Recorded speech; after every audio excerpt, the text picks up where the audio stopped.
ही एक गोष्ट आहे एका म्हाताऱ्या बाबाची.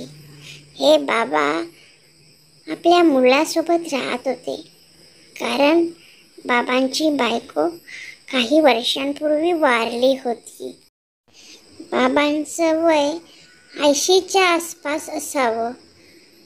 बाबा वय झाल्याने तोल जाऊ नये म्हणून भिंतीला धरून चालायचे. ते जिथे जिथे भिंतीला हात लावत त्या ठिकाणच्या भिंतीचा रंग मळकट काळपट व्हायचा. ते पाहून बाबांच्या सुनेच्या चेहऱ्याचे भाव बदलायचे.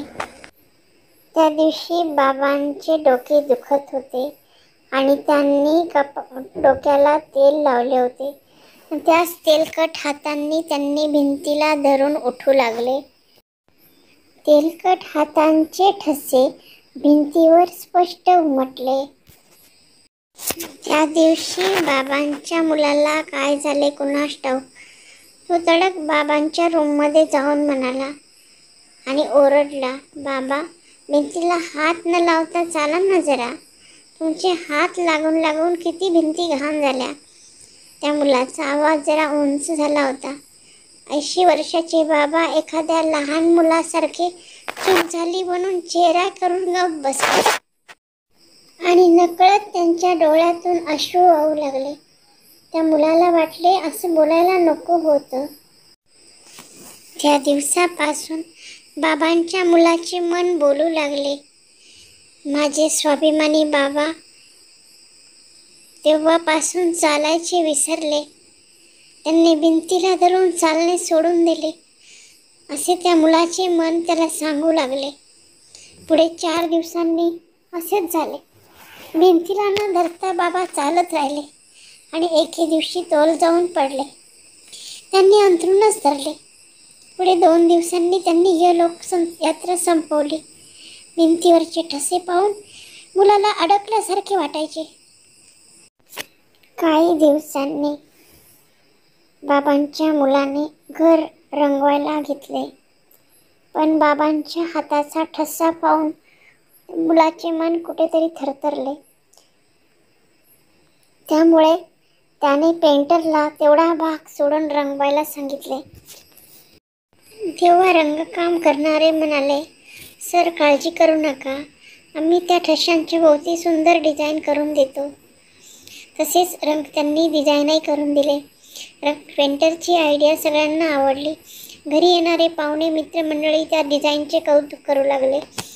जेव्हा जेव्हा पुढे रंगकाम होत गेले तेव्हा तेव्हा नातूच्या हट्टापायी हे डिझाईन वाढत गेले.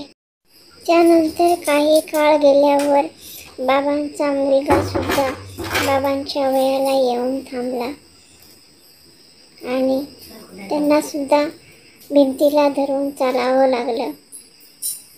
एक दिवस मात्र असं झालं की उठत असताना तोल गेल्या आणि आधार घेण्यासाठी वरती उभे राहिले. तेवढ्यात बाबांचा मुलगा म्हणजे आता आधीच्या बाबांचा नातू बाहेर आला. अहो बाबा, बाहेर येताना भिंतीला धरून यायचं, आता तुम्ही पडले असते ना, असं म्हणून भिंतीवर त्यांना मला त्यांच्याच बाबांचे हात दिसले. त्या मुलाच्या वडिलांच्या डोळ्यापुढे त्यांच्या वडिलांचं चित्र उभं राहिलं. मुलाला वाटले त्या दिवशी मी बाबांना बोललो नसतो तर त्या मुलाचे बाबा म्हणजे अजून जगले असते. बाबांच्या मुलाच्या डोळ्यातून घळघळ अश्रू ओघळू लागले.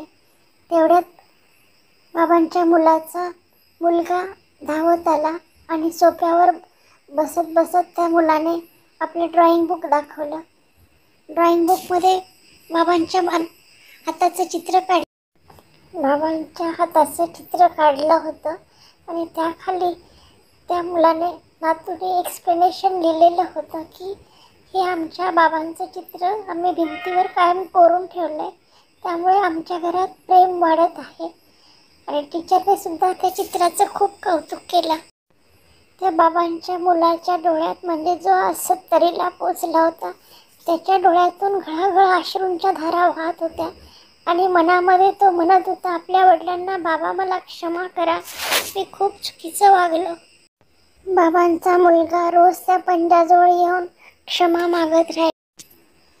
आपली जवळची माणसं गेली, आउट ऑफ कव्हरेज एरिया गेली, आपण कितीही फोन केले तरी ते पोचत नाही. म्हणून ते असताना, जिवंत असताना त्यांना लावता येईल तेवढा जीव लावा, त्यांना जपा, हे अनमोल ठेवा आहे.